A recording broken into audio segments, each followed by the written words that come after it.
स्वस्थ इस वीडियो में आपका हार्दिक स्वागत है और आज हम एक बहुत ही महत्वपूर्ण विषय आपके लिए लेके आए हैं जो कि है सरदर्द। दुनिया में कोई ही ऐसा मनुष्य होगा जिसको कभी सरदर्द ना हुआ हो। सरदर्द हमें कभी कभार हो जाता है और जो कामकाजी लोग हैं उनके अंदर तो ये बहुत ही फ्रीक्वेंट है। उनके अंदर हमने पाया है कि ये सरदर्द दिन बर दिन बढ़ता ही जा रहा है। उनको अमूमन लगभग रोज ही सरदर्द होता है। वो क्यों हो रहा है? इस सरदर्द के क्या मुख्य कारण हैं? कौन कौन से कारण ऐसे हैं जिनकी वजह से हमें सिर दर्द हो रहा है और ये बार बार हमें हो जाता है? कहाँ पर हमें ध्यान देना चाहिए और इन कारणों को जानकर हमें अपने अंदर क्या बदलाव लाने चाहिए जिससे कि हम इनसे दूर रह सकें और अपने पूरे दिन की प्रोडक्टिविटी को बढ़ा सकते हैं और अपने स्वास्थ्य को भी और अच्छा और बेहतर रख सकते हैं। तो इस सारी जानकारी प्राप्त करने के लिए मेरे साथ इस वीडियो के अंत तक बने रहें ताकि आपको भी ये समझ में आ जाए कि आपके सरदर्द का क्या कारण है और आपको उसमें क्या करना है। नमस्कार, मेरा नाम डॉक्टर इंद्र मोहन खंडेलवाल है और मेरे जीवन का उद्देश्य है कि मैं 10 लाख वर्किंग प्रोफेशनल्स को मोटापा रहित कर उनका स्वप्न स्वरूप स्वस्थ सुंदर शरीर पाने में मदद कर पाऊं, जिसके लिए मैंने स्वस्थिन्स कम्युनिटी का भी निर्माण किया है और स्वास्थ्य संतुलन सिस्टम भी बनाया है। तो आइए एक माइंड मैप की सहायता से अब डिस्कस करते हैं वो महत्वपूर्ण कारण सरदर्द के जो हमें पता होना चाहिए और जिनके ऊपर काम करके हम अपने सरदर्द से बच सकते हैं। तो सबसे पहला कारण देखें जिसकी वजह से हमें सरदर्द होता है, वो है आई स्ट्रेन। हमारी आंखों के ऊपर इतना ज्यादा दबाव पड़ता है जब हम काम कर रहे हैं। उस वक्त हम अपने काम करते हुए काफी सारे इक्विपमेंट्स का इस्तेमाल करते हैं। हम देखें बहुत ज्यादा आजकल कंप्यूटर का इस्तेमाल होने लगा है। उसके अंदर जो स्क्रीन है उसके अंदर बहुत सारे कलर्स होते हैं और काफी वेरिएशन होते रहते हैं उसके अंदर लाइट का। वो भी चेंजेस होते रहते हैं, कभी बहुत ज्यादा ब्राइट लाइट होती है, कभी बहुत ज्यादा डार्क लाइट होती है, कभी उसमें कलर्स होते हैं, कभी उसमें कलर्स नहीं होते। तो जो फ्लक्चुएशन हो रहा है लाइट का, तो इसकी वजह से भी हमारी आईज के ऊपर काफी स्ट्रेन पड़ता है। और जो ये स्ट्रेन हो रहा है ये वर्क रिलेटेड भी हो सकता है कि जो आपको अपना स्क्रीन टाइम आपका बढ़ गया है। पहले आप कागजी काम करते थे, अब आप सारे दिन स्क्रीन पे रहते हैं, उसकी वजह से हो सकता है। कुछ ये हैबिट्स की वजह से भी हो सकता है कि आपका ऑफिस में या वैसे तो कहीं इतना स्क्रीन टाइम नहीं है लेकिन आप अपने मोबाइल के साथ इतना ज्यादा इन्वॉल्व रहते हैं जिसकी वजह से आपका अब ये स्क्रीन टाइम बढ़ गया है, तो आपको ये नुकसान दे रहा है। तो जब हम आंखों की बात करते हैं तो वहां पे एक और चीज भी इंपॉर्टेंट है, क्या आपका विजन बिल्कुल ठीक है? क्या आपका जो आंखों का हम कहें कि लेंस सिस्टम है वो बिल्कुल ठीक है? अगर आपको किसी प्रकार का कोई नंबर नहीं है, अगर आपको किसी प्रकार का कोई चश्मा नहीं लगा हुआ तो वो बिल्कुल ठीक है। अगर आपकी विजन 6/6 है तो बहुत ही बढ़िया है, या उससे भी अच्छी है, 6/5 है तो बहुत ही अच्छी बात है। लेकिन अगर आपको किसी भी प्रकार के कोई लेंसेज लगे हुए हैं तो आपको अपना ये नंबर कृपया चेक करा लेना चाहिए, क्या वो ठीक है या वो बढ़ तो नहीं रहा है। अगर आपके चश्मे का नंबर ठीक नहीं है और वो बढ़ रहा है और आप इनकरेक्टेड लेंस यूज कर रहे हैं तो ये भी एक सबसे इंपॉर्टेंट और महत्वपूर्ण कारण है जिसकी वजह से लोगों को सर में दर्द रहता है। तो ये दो स्ट्रेन हो सकते हैं, या तो आपका नंबर ठीक नहीं है इसकी वजह से आपकी आंखों में स्ट्रेन आ रहा है, या आपकी जो हम कहें मांसपेशियां लूज पड़ गई हैं, उनको आप एक्सरसाइज नहीं करते हैं, उनको आप अच्छे से इस्तेमाल नहीं कर रहे हैं, तो उसकी वजह से भी ये स्ट्रेन आ रहा है। जो तीसरा इंपॉर्टेंट कारण है आपकी आंखों में स्ट्रेन आने का और ये हेडेक होने का, वो ये है कि आप जिस प्रकार से अपनी स्क्रीन पे देखते हैं, आपके सामने जो कंप्यूटर रखा है वो किस लेवल पे रखा है। अगर आपको उसको देखने के लिए ही अपनी नेक की एडजस्टमेंट करनी पड़ती है कि आप बहुत ऊपर देख के कर रहे हैं या बहुत ऐसे आपका नेक फ्लेक्शन में रहता है, तो इस वजह से भी आपकी जो मांसपेशियां हैं इनमें खिंचाव आता रहता है। तो अगर आपकी गर्दन के अंदर हमेशा ही कोई ना कोई एंगल बना रहता है, वो न्यूट्रल बिल्कुल सीधा सामने नहीं देख रही है, या तो आप ऊपर देख रहे हैं या आप नीचे देख रहे हैं, इस प्रकार से आप अपनी स्क्रीन के ऊपर या अपने मोबाइल पे होते हैं, तो उस वजह से भी आपकी ये गर्दन की और कंधे की मांसपेशियों के ऊपर बहुत ज्यादा दबाव पड़ता है और उनको बहुत ज्यादा मेहनत करनी पड़ती है, जिसकी वजह से ये खिंचाव बाद में आपके पूरे हेड के अंदर भी ट्रांसमिट होता है और आपको हेडेक का एक स्वरूप देता है। तो आई स्ट्रेन हमारे लिए बहुत ज्यादा इंपॉर्टेंट है और हमें जानना और पहचानना है कि हम हमेशा अपनी स्क्रीन का अच्छे से इस्तेमाल कर रहे हैं, उसका जो व्यूइंग एंगल है वो भी हमारा ठीक है, और हमारी जो स्क्रीन है उसके अंदर अगर ब्लू लाइट बहुत ही ज्यादा है तो आजकल हमें कुछ ऐसे फिल्टर्स और स्क्रीन्स अवेलेबल है जिनका इस्तेमाल करके हम उस नुकसान देने वाली लाइट से दूर रह सकते हैं और अपने ये नेक एडजस्टमेंट करके या अपना जो लैपटॉप और मोबाइल का हाइट एडजस्टमेंट करके उससे बच सकते हैं। तो दूसरा इंपॉर्टेंट कारण है हमारे सरदर्द का, वो जैसा कि मैंने आपको अभी एक्सप्लेन किया, वो है पुअर पोस्चर। जो हमारे आंखों से हम देख रहे हैं और जहां पर हम देख रहे हैं उसके अंदर हम किसी एंगुलेशन पे देख रहे हैं, तो उस वक्त हमारी मांसपेशियों को बहुत ज्यादा काम करना पड़ता है। और ये अपने आप में एक बहुत बड़ा कारण है बहुत लोगों के अंदर, जिनकी वजह से उन्हें मांसपेशियों में खिंचाव और बाद में सरदर्द होता है। तो कृपया अपने जो व्यूइंग एंगल है जिस पे आप देख रहे हैं उसको सुधारें, अपनी मांसपेशियों की हेल्थ को अच्छा रखें ताकि आपको ये वाली तकलीफें ना हो। और हमेशा अपनी प्रोटीन इंटेक अच्छा रखें ताकि आपकी मांसपेशियां भी बढ़िया रहें। इसके साथ ही साथ जिस चेयर में आप बैठ रहे हैं उस चेयर के अंदर भी अगर आपका पोस्चर ठीक नहीं है तो आपको ये नुकसान दे सकता है। जो ज्यादातर लोगों को मैंने देखा है वो अपनी चेयर के अंदर बिल्कुल ऐसे स्लम्पी से लेट जाते हैं, बैठ जाते हैं, और आपकी जो कमर है वो हमेशा मुड़ी होती है, वो हमेशा फ्लेक्शन के अंदर होती है। हालांकि हमारी स्पाइन को हमेशा इरेक्ट रहना चाहिए, सीधा रहना चाहिए, उसे कभी भी काइफस फॉर्म में नहीं होना चाहिए। तो इन चीजों को आपको हमेशा ही ठीक रखना है। अगर आप अपना बैठने का पोस्चर और जब काम कर रहे हैं तो उस वक्त देखने का पोस्चर ठीक रखते हैं तो आपको हेडेक होने की संभावनाएं काफी हद तक कम हो जाती हैं। जो तीसरा कारण है हमारे सर दर्द का वो है पुअर हाइड्रेशन। ज्यादातर लोग अपने पूरे दिन के अंदर बहुत ही कम मात्रा के अंदर पानी पीते हैं, और जब हमारे शरीर के अंदर पानी की मात्रा कम होती है, हमारा शरीर का हाइड्रेशन कम होता है, ये अपने आप में ही एक बहुत बड़ा कारण है जिसकी वजह से लोगों को हेडेक होता है। एक स्टडी के अंदर ये पाया गया जो लोग पानी अच्छे से पीते हैं उनके अंदर हेडेक होने की संभावनाएं बहुत हद तक कम कर जाती हैं। और एक ग्रुप के अंदर उन्होंने उनको लगातार थोड़ी थोड़ी देर पे पानी पिलाया, जिसकी वजह से और बाद में ये निर्णय निकला कि अब उनको हेडेक्स कम हो रहे हैं। तो हाइड्रेशन अपने आप में बहुत ही बड़ा इंपॉर्टेंट कारण है। अगर आप अपने शरीर को अच्छे से हाइड्रेटेड रखते हैं तो आप इतने सारे हेडेक से दूर रहेंगे। और अगर आप इसे आज से ही शुरू करते हैं तो आप थोड़े दिन में पाएंगे अब आपको बहुत ही कम सिर दर्द होते हैं और अब आपने उनके ऊपर विजय पा ली है।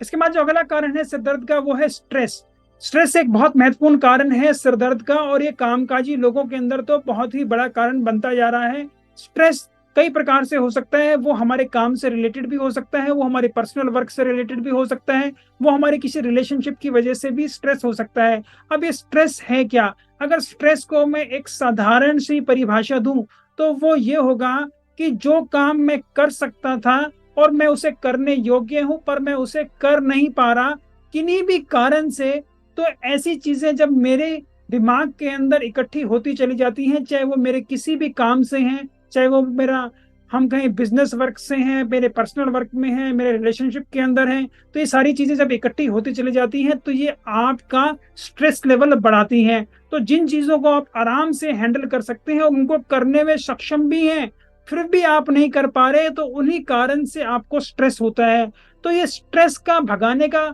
सबसे आसान तरीका क्या है? इसका सबसे आसान तरीका है कि आप एक अच्छे टाइम मैनेजर बन जाएं और चीजों को शेड्यूल करना शुरू कर लें ताकि आप उनको हमेशा टाइम से कर पाएं। और जब आप उन्हें कर देंगे तो आपको किसी प्रकार का कोई स्ट्रेस नहीं होगा, तो इस प्रकार का हेडेक भी आपको कभी नहीं होगा। इसके बाद जो अगला कारण है हमेशा आपको हेडेक होने का वो ये है कि आपको आदत पड़ गई है कि आप हमेशा चिंता करते रहते हैं और सोचते रहते हैं। जो लगातार सोचना और लगातार चिंतन करना हमारे दिमाग को एक नेगेटिव दिशा में लेके जाता है, जो हमारे दूसरी प्रोडक्टिविटी को कम करता है। और जब आपकी प्रोडक्टिविटी नहीं होती, आपका पूरे दिन में कोई रिजल्ट नहीं आता, तो आपका स्ट्रेस लेवल बढ़ जाता है क्योंकि आपको लगता है पूरे दिन को आपने ऐसे ही वेस्ट कर दिया और उसके अंदर कोई भी फायदे का या कोई भी अच्छा काम ऐसा नहीं कर पाया जो आप शायद कर सकते थे। तो जो लगातार चिंता और जो लगातार सोच आपके दिमाग में चलती रहती है, इससे आपको बहुत ही ज्यादा नुकसान होता है। दूसरी दिक्कत जो इसके साथ होती है वो ये होती है लगातार इन चीजों से आपके दिमाग के अंदर स्ट्रेस लेवल बढ़ता है, और जब भी हमारे अंदर स्ट्रेस लेवल बढ़ेगा तो हमारी बॉडी के अंदर वो दो चीजें इवोक करता है जिसको हम कहते हैं फ्लाइट और फ्राइट रिस्पॉन्स, कि आप हमेशा उस चीज से भागने की कोशिश करते हैं। और आपने ये देखा होगा कि जब भी ऐसी चीज होती है तो उस वक्त आपका सांस चढ़ने लग जाती है, आपका एंजाइटी लेवल बढ़ जाता है, उस वक्त आपका जो हार्ट रेट है वो भी बढ़ जाते हैं। कुछ लोगों की तो यहाँ पे दिल की धड़कन इतनी तेज हो जाती है कि वो कांपने लग जाते हैं। इसके साथ ही आपके शरीर से पसीना भी आ सकता है और आपकी जो आवाज है उसके अंदर भी फंबलिंग या हम कहें कि क्लैरिटी खत्म होती चली जाती है, और सामने वाले को बिल्कुल पता लगता है कि आप इस वक्त एक ऐसी स्थिति में हैं, और वो माहौल को और भी टेंस कर देती है और इसकी वजह से आपको सिर में दर्द लगातार रहता है। तो यहाँ जो इम्पोर्टेंट है वो ये है कि हम अपनी चीज़ों को संजो के रखें, उनके ऊपर अच्छे से काम करें और कभी भी अपनी एंग्जाइटीज़ और वरीज़ को इतना बड़ा ना होने दें कि हमारे ऊपर इतने हावी होके हमारे अंदर वो फिजियोलॉजिकल चेंजेस लाकर हमारे और दुखों का और सिरदर्द का कारण बने।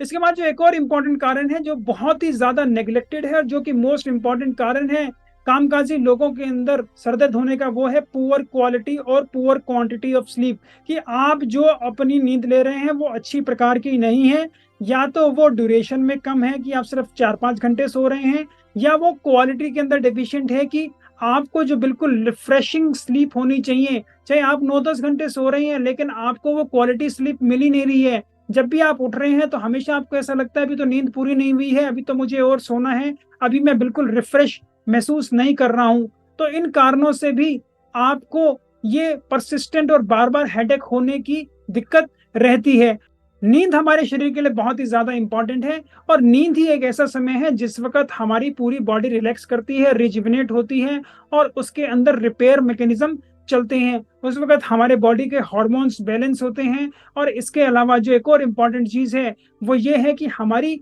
मेमोरी भी उस वक़्त और स्ट्रॉन्ग होती है और जब हम रेस्ट करते हैं, उस रेस्ट की वज़ह से ही अब हम अगले दिन अच्छे निर्णय ले पाते हैं और जो हमारा कॉग्निटिव फंक्शन होता है, वो भी काफ़ी बेहतर हो जाता है। तो अगर हमारी नींद अच्छी नहीं है, तो हमारा इस अच्छी नींद ना होने का प्रभाव इन सब के ऊपर पड़ने वाला है, जो कि हमारे हेडेक को बढ़ा सकता है या हमारे हेडेक का एक कारण भी हो सकता है। इसके अलावा आपने पाया होगा कि जो लोग अच्छे से सोते हैं, वो हमेशा चीयरफुल रहते हैं और बढ़िया रहते हैं, क्योंकि हमारा जो सोना है, उसी के ऊपर डिपेंड करता है कि हमारी बॉडी के अंदर सबसे एक इम्पोर्टेंट हार्मोन जो है ग्रोथ हार्मोन। जितना आप अच्छे से सोएँगे, उतना ही अच्छी प्रकार से आपके शरीर में ग्रोथ हार्मोन रिलीज़ होगा और ग्रोथ हार्मोन के पास ही एक ऐसी चाबी है जो आपके शरीर में हर किसी सेल को बना सकता है और उसकी ग्रोथ को मेंटेन कर सकता है और आपके रिपेयर मैकेनिज्म को एक नई डायरेक्शन दे सकता है, आपको बिल्कुल रिजुविनेट कर सकता है। तो इसलिए आपने पाया होगा जो बच्चे बिल्कुल अभी पैदा हुए हैं, वो बहुत ज़्यादा देर तक सोते हैं और जैसे-जैसे हमारी उम्र बढ़ती है, वैसे-वैसे हमारी नींद की ड्यूरेशन कम होती चली जाती है। इसलिए कृपया अच्छे से सोएँ और अपने सिर दर्द को दूर भगा कर रखें। अगर आप पूरे दिन में बहुत ज़्यादा चाय या कॉफ़ी का इस्तेमाल कर रहे हैं या कुछ ऐसी हम कहें दूसरी सॉफ्ट ड्रिंक्स भी पी रहे हैं या कुछ ऐसी एनर्जी ड्रिंक्स पी रहे हैं, तो उनके अंदर भी कैफ़ीन की मात्रा बहुत ज़्यादा हो सकती है, जिसकी वजह से ये आपको हेडेक जैसे सिम्पटम दे सकती है। अगर हम बहुत ज़्यादा मात्रा में कैफ़ीन लेते हैं, तो उसकी वजह से हमारे शरीर के अंदर जो नसें हैं, जो खून की नसें हैं, उनके अंदर भी बदलाव आता है और जो नसें हमारी बॉडी के अंदर मैसेज लेके जाती है, नर्व्स होती हैं, उनके अंदर भी बदलाव आता है। तो आपको इस कैफ़ीन की वजह से दोनों तरीके से दिक्कत हो सकती है, जो आपके शरीर में खून जा रहा है, वो वेज़ोडाइलेट हो जाते हैं कुछ वेसल्स, उनकी वजह से वास्कुलर हेडेक्स भी हमें हो सकते हैं और इस कैफ़ीन की वजह से जो हमारे और नसों में और तरंगों में जो बदलाव आ रहा है, हमारे जो दिमाग के काम करने की प्रणाली में बदलाव आ रहा है, उसकी वजह से भी आपको सिर दर्द हो सकता है। तीसरा जो कारण इस कैफ़ीन की वजह से आपको सिर दर्द हो सकता है, वो ये है कि अब आपके शरीर को इसकी लत पड़ गई है, तो अगर आप कॉफ़ी, चाय या दूसरी ऐसी चीज़ें नहीं लेती हैं, तो आपके शरीर को ऐसा लगता है कि आपके शरीर के अंदर कोई कमी है और जब तक आप उसे नहीं लेते तो आपका ये हेडेक हमेशा बना रहता है। तो कृपया चाय, कॉफ़ी, कोल्ड ड्रिंक या ऐसी चीज़ें जिनके अंदर कैफ़ीन की प्रयोग होता है, उनसे दूर रहें और उनका बहुत ही कम इस्तेमाल करें। अगर आप उनका बिल्कुल इस्तेमाल नहीं करते, बहुत अच्छी बात है। आपका लगातार शराब पीना भी एक कारण हो सकता है जिसकी वजह से आपको सिर दर्द हो सकता है और ये काफ़ी लोगों ने पाया है कि जिस वक़्त वो उसको ड्रिंक करते हैं तो उन्हें इतनी तकलीफ़ नहीं होती। हालाँकि उसके 10 से 12 घंटे के बाद काफ़ी लोगों को ज़बरदस्त सिर के अंदर दर्द होता है और ये पोस्ट बूज़ हेडेक के नाम से भी काफ़ी फ़ेमस है। तो कृपया इसका भी ध्यान रखें, कभी-कभार अगर आप अल्कोहल बेवरेजेज़ लेते हैं तो उनकी भी मात्रा काफ़ी सीमित रखें ताकि आपको इस प्रकार का सिर दर्द बाद में ना हो और आप अपने इन सिर दर्द से बच पाएँ। और उसको अगर आप बंद रखते हैं और इसको इस्तेमाल नहीं करते हैं तो बहुत ही अच्छी बात है। हमारे सर के अंदर साइनसेस बने होते हैं, स्पेशली हमारी जो आँख का एरिया होता है, इसके साथ में यहाँ पे जो एथमॉइड साइनस होते हैं, इसके साथ में ये जो बड़ा एरिया चीक का होता है, यहाँ पे मैक्सिलरी साइनस होता है और हमारा जो ये वाला एरिया होता है, यहाँ पे हमारे फ्रंटल साइनस होते हैं और पीछे जाके हमारे स्टिफनॉइड साइनस के अंदर भी होते हैं। तो ये जो साइनसेस होते हैं, ये हमारी स्कल के अंदर बनाए गए हैं ताकि इसका वज़न कम हो और दूसरा जब हम साँस ले रहे हैं,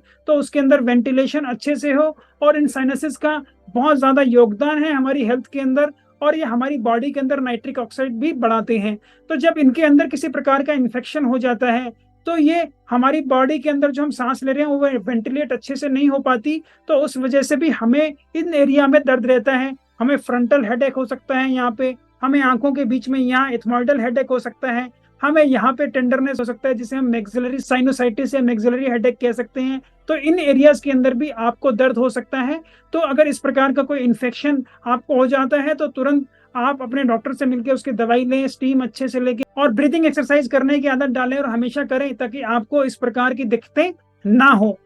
इसके बाद जो अगला कारण है सिर दर्द होने का वो है टेंशन हेडेक। टेंशन हेडेक भी एक प्रकार का हेडेक है जिसके अंदर आपकी जो मांसपेशियां हैं उनके अंदर काफी खिंचाव रहता है। आपकी जो स्कैल्प लेयर है, आपकी जो हम कहें खोपड़ी के ऊपर जो चमड़ी है, इसके अंदर जो मांसपेशियां हैं इनके अंदर तनाव रहता है, और आपकी गर्दन और हम कहें कंधों के अंदर की जो मांसपेशियां हैं इनके अंदर भी तनाव रहता है। तो जिसकी वजह से आपको ये हेडेक लगातार रहता है। ये हल्का हल्का सर दर्द आपको लगभग पूरे सिर के अंदर रह सकता है, और कभी कभार आपको ऐसा भी लगता है किसी स्पेसिफिक एरिया में पूरा बैंड लाइक दर्द आपको हो रहा है, यहाँ हो रहा है, यहाँ कोई बैंड लगा हुआ है, ऐसा मस्कुलर हेडेक आपको रहता है। और कभी भी इस टाइप के हेडेक के साथ आपको किसी प्रकार का कोई उल्टी आना या किसी प्रकार की आंखों के अंदर कोई कंप्लेंट होना या उसके अंदर कोई हम कहें कि आपको बिल्कुल फ्लैशेस ऑफ लाइट लगना या उसके अंदर दिखाई देने में कोई तकलीफ होना, ऐसी दिक्कतें नहीं होती। ये कारण इसे डिफरेंशिएट करते हैं माइग्रेन से, जिनके अंदर ये दूसरे कारण बहुत ज्यादा कॉमनली दिखाई देते हैं, और जिससे आप ये पता लगा सकते हैं कि ये आपका टेंशन हेडेक है या आपका माइग्रेन है। सरदर्द का एक और इम्पॉर्टेंट कारण जो हो सकता है वो ये है कि हमारे जो हार्मोन्स के अंदर बदलाव आते हैं उसकी वजह से भी सरदर्द हो सकता है। और ये सरदर्द काफी कॉमनली हम कहें तो फीमेल्स के अंदर पाया जाता है, उनके अंदर इसको काफी लोगों में देखा जाता है। और ये जब हमारी बॉडी के अंदर एस्ट्रोजन लेवल्स बढ़ जाते हैं तो उसकी वजह से भी होता है। अमूमन फीमेल्स के अंदर जो प्री मेंस्ट्रुअल पीरियड होता है, महीना आने से पहले का समय होता है, उस वक्त उन्हें इस प्रकार के सिम्टम या हम कहें सर में दर्द या बॉडी एक्स रहते हैं, जिनकी वजह से ये हेडेक उनको हो सकता है। इसके अलावा जो फीमेल स्पेशली हम कहें बर्थ कंट्रोल पिल्स या ओरल कॉन्ट्रासेप्टिव पिल्स का इस्तेमाल करती हैं, उनके अंदर भी इस टाइप के हार्मोन की वजह से सरदर्द होने के चांस थोड़े बढ़ जाते हैं। तो अगर हमारे शरीर में हार्मोन का कंट्रोल भी अच्छे से नहीं है तो उस वजह से भी हमारे को सिरदर्द हो सकता है, और इसी वजह से कुछ फीमेल्स को इस प्रकार के सिरदर्द होते हैं। तो इसलिए आप अगर ओसीपीज का इस्तेमाल कर रहे हैं, उनकी वजह से आपको बार बार सिरदर्द हो रहा है, तो आप उन्हें बंद करके किसी और मेथड का इस्तेमाल कर सकते हैं, या फिर आप दूसरे ऐसे कार्य कर सकते हैं जिसकी वजह से आपके हार्मोन्स और बेहतर रहें। जैसे कि आप अच्छे से खाना खाएं, अच्छी प्रकार से एक्सरसाइज करें, ब्रीथिंग एक्सरसाइज करें, योगा मेडिटेशन का आप इस्तेमाल करें, ताकि आपको इस प्रकार के सिरदर्द ना हो। मेडिकेशन ओवर यूज हेडेक अपने आप में एक बहुत बड़ा कारण आजकल बनता जा रहा है, क्योंकि काफी लोग ओवर द काउंटर जो अवेलेबल ड्रग्स होती हैं उनका इस्तेमाल करते हैं। जब भी उन्हें हल्का सा किसी भी प्रकार का अनइजीनेस रहता है या किसी प्रकार का कोई हेडेक होता है, तो जल्दी से जो भी उनको पेन किलर मिलता है वो पेन किलर खा लेते हैं और उनको उसके अंदर आराम मिल जाता है। जब भी वो ऐसा करते हैं तो किसी न किसी प्रकार का नशेड वो इस्तेमाल कर रहे हैं, जिसको हम non steroidal anti inflammatory drugs कहते हैं, जैसे कि एस्प्रिन। और कुछ लोगों को ये इतनी ज्यादा इनकी लत पड़ जाती है कि इसका लगातार इस्तेमाल वो हर वक्त करते रहते हैं, जब भी उन्हें थोड़ा सा अनइजीनेस भी होता है। तो इस वजह से क्या होता है, तो इसके अंदर भी उन्हें लत पड़ने के कारण उनको एक विथड्रॉल सिम्टम आता है कि जब भी उन्हें हल्की सी वो दिक्कत होती है तो या तो उन्हें वो गोली लेनी पड़ती है, अगर वो गोली नहीं लेते तो उनको ये सरदर्द बहुत ही ज्यादा मात्रा में होता है और उनको ये अनईजी कर देता है और उन्हें वो गोली लेनी ही पड़ती है। तो मेरी आपसे रिक्वेस्ट है, अगर आपको किसी प्रकार का कोई हेडेक होता है तो सबसे पहले ये समझने की कोशिश करें कि किन कारण से वो हो रहा है, और अगर आप खुद इसको अच्छे से नहीं देख पा रहे हैं तो कृपया अपने डॉक्टर से जरूर मिलें और उसका कारण जानकर उसमें अच्छे से काम करें, ताकि आप उसको अच्छे से जान पाएं और कभी भी इस प्रकार की गलती ना करें और ऐसी दवाइयां बार बार ना लें जिससे आपको उनकी लत पड़ जाए और बाद में उनको आपको हटाने के लिए एक नई रेजिमेन और किसी और चीज का इस्तेमाल करना पड़े, और जो दवाई आप अपना सरदर्द कम करने के लिए ले रहे थे वही आपके दर्द का एक कारण बन जाए। बहुत ज्यादा लोगों के अंदर माइग्रेन की भी दिक्कत रहती है, और माइग्रेन अपने आप में एक बहुत बड़ा कारण है काफी लोगों के सरदर्द। माइग्रेन का जो सिरदर्द होता है वो बड़ा टिपिकल होता है। जिन भी लोगों को ये है उन्हें आराम से पता लग जाता है कि इन्हें सिंपल दर्द है या ये माइग्रेन का सिरदर्द है, क्योंकि जो माइग्रेन का सिरदर्द होता है जिसको हम अर्धशीशी भी कहते हैं, वो लगभग आपके आधे सर के अंदर होता है, या राइट साइड में होगा या लेफ्ट साइड में होगा। उसके साथ ही ये काफी और सारी चीजें इसके साथ ऐसी एसोसिएटेड हैं जो हमेशा इसके साथ होती हैं। 80 से 90% लोगों के अंदर ये किसी न किसी ऑरा के साथ हमेशा एसोसिएटेड होता है, और उस ऑरा के अंदर आपको आंखों के अंदर कोई बदलाव आएंगे, आंखों के आगे एकदम से अंधेरा छा जाएगा, बहुत ज्यादा ब्राइट लाइट आपको लगेगी, आंखें आपकी ऐसे लगती है कि आपके अंदर कोई चुभन हो रही है, आपको वॉमिटिंग करने का मन करता रहता है, आपको चक्कर आते हैं, आपको इसके अलावा कुछ सेंसरी चेंजेस भी आ सकते हैं, आपको आपके हाथ पैरों के अंदर कुछ झंझनाहट सी होती है। तो ये दिक्कतें भी आपको माइग्रेन के साथ हो सकती हैं। जिन भी लोगों को माइग्रेन की शिकायत रहती है वो हमेशा ये बताते हैं, ज्यादातर लोगों को उनके अंदर कोई ना कोई ऐसा इवेंट होता है जिसकी वजह से वो माइग्रेन बाद में प्रेसिपिटेट हो जाता है और वो सर दर्द काफी देर तक चलता है। और कुछ ट्रिगरिंग फैक्टर जो हमेशा काफी लोगों ने बताए हैं वो होते हैं, जैसे कि वो गर्मी से सर्दी में गए, सर्दी से गर्मी में आए, जो टेम्परेचर चेंज है उसकी वजह से माइग्रेन हो सकता है। अगर एकदम से आपका खाने पीने का पैटर्न चेंज हुआ है, फूड पैटर्न चेंज हुआ है, उसके अंदर से भी माइग्रेन हो सकते हैं। अगर आपका कोई खाना खाने का समय था और आपने उसे काफी देर तक प्रोलॉन्ग कर दिया तो उसकी वजह से भी सरदर्द आपको हो सकता है। अगर आप पानी अच्छे से नहीं पी रहे, डिहाइड्रेटेड हैं, तो वो भी माइग्रेन का बहुत बड़ा कारण है। 50 से 70% लोगों के अंदर जो माइग्रेन का एक और कॉमन कारण है वो ये है कि आप पानी अच्छे से नहीं पी रहे हैं। इसके अलावा कुछ ऐसे फूड आइटम्स भी हैं जिनको खाने से भी हमें माइग्रेन का अटैक हो जाता है। कैफीन भी इसका एक बहुत बड़ा कारण है जिसकी वजह से माइग्रेन होता है। बहुत ज्यादा शोर है कहीं पे या बहुत ज्यादा लाउड म्यूजिक चल रहा है उसकी वजह से भी आपको माइग्रेन का अटैक हो सकता है। इसके अलावा बहुत ज्यादा ब्राइट लाइट है या ऐसे एरिया में आप हैं जहाँ पे लाइट फ्लैशेस हो रहे हैं और बहुत ज्यादा लाइट के अंदर हम कहें ब्राइटनेस के अंदर चेंज हो रहा है, कभी वो बहुत ज्यादा डल है, कभी एकदम से बहुत ज्यादा ब्राइट हो जाती हैं, जैसा कि आप किसी पार्टी के अंदर सोच सकते हैं, तो वो भी माइग्रेन का प्रेसिपिटेट होने का अपने आप में एक बहुत बड़ा कारण है। तो कृपया अगर आपको माइग्रेन की दिक्कत रहती है तो जब भी आपको ऐसी कोई चीजें पहले ही पता लगती है तो उसी वक्त आप एक शांत वातावरण में चले जाएं और अपना जो मेडिकेशन आपके डॉक्टर ने बताया है उसको आराम से लेते हैं तो आप अपने इस माइग्रेन के ड्यूरेशन को कम कर सकते हैं और इसकी इंटेंसिटी को भी कम कर सकते हैं, ताकि उसी वक्त जब आपको पता लगा तभी आपने वो एक्शन ले लिया। इसके बाद काफी सारी दवाइयां भी ऐसी हैं जिनकी वजह से हमें सिर में दर्द हो सकता है। जो सबसे इंपॉर्टेंट इनके अंदर है वो है बर्थ कंट्रोल पिल, क्योंकि बर्थ कंट्रोल पिल अपने आप में एक हार्मोनल कंपोनेंट है और जो हमारी बॉडी के अंदर हार्मोनल चेंजेस ऐसे ला रहा है जिसकी वजह से अब हमारी जो फीमेल्स के अंदर है वो ओव्यूलेशन ना हो और अंडा ना बने, जिसकी वजह से आगे हम बर्थ को कंट्रोल कर पाए। तो ये हार्मोनल चेंजेस की वजह से भी हमारे को सिर दर्द हो सकता है। और जो लोग ऐसी दवाइयां ले रहे हैं और उनको लगातार सिर में दर्द हो रहा है तो उनको एक बार दवाई बंद करके देखनी चाहिए और तभी उन्हें पता लग जाएगा इमीडिएटली कि ये सर दर्द उनको ये दवाई लेने से हो रहा है, तो उन्हें कोई अल्टरनेटिव मेथड इस्तेमाल करना चाहिए। इसके अलावा कुछ लोग जो इनफर्टिलिटी ट्रीटमेंट पे हैं और उनके अंदर वाइग्रा उन्हें प्रिस्क्राइब की जाती है, चाहे मेल्स को या फीमेल्स को, तो उन दोनों के अंदर ही जब भी आप वो दवाई ले रहे हैं तो उसके 1-1.5 घंटे बाद आपको हमेशा हेडेक होना काफी लोगों के अंदर पाया गया है। आपका जो नाक होता है उसके अंदर भी वो बंद सा हो गया है, स्टफी हो गया है, काफी आपको सांस लेने में भी थोड़ी सी हल्के सा खिंचाव आ रहा है। इसके अलावा आपके हेड के अंदर भी थोड़ा सा हैवीनेस लग रहा है। तो ये बदलाव उसके साइड इफेक्ट हैं जो वेजोडाइलेटेशन की वजह से आपको आ रहे हैं। इसके अलावा कुछ लोगों के ब्लड प्रेशर मेडिकेशन, स्पेशली जो नाइट्रेट्स का इस्तेमाल करते हैं जैसे कि सॉर्बिटेट, ये दवाइयां ज्यादातर हम कहें तो जब भी आपको दिल का दौरा पड़ता है तो उसके अंदर हम हमेशा कहते हैं कि इस दवाई को जीभ के नीचे रख लें, या कुछ लोगों के अंदर हमें ऐसी मेडिकेशन आमतौर पर भी स्टार्ट करनी पड़ती है। स्पेशली नाइट्रेट ग्रुप की जो मेडिकेशन ले रहे हैं उनके अंदर भी ये वेजोडाइलेटरी हेडेक्स आपको हो सकते हैं। इसके अलावा जो लोग डिप्रेशन के लिए ट्रीटमेंट ले रहे हैं, SSRI ले रहे हैं जिनको हम कहते हैं सेलेक्टिव सेरोटोनिन रीअपटेक इनहिबिटर्स, अगर वो इस प्रकार की दवाइयां ले रहे हैं तो उनके अंदर भी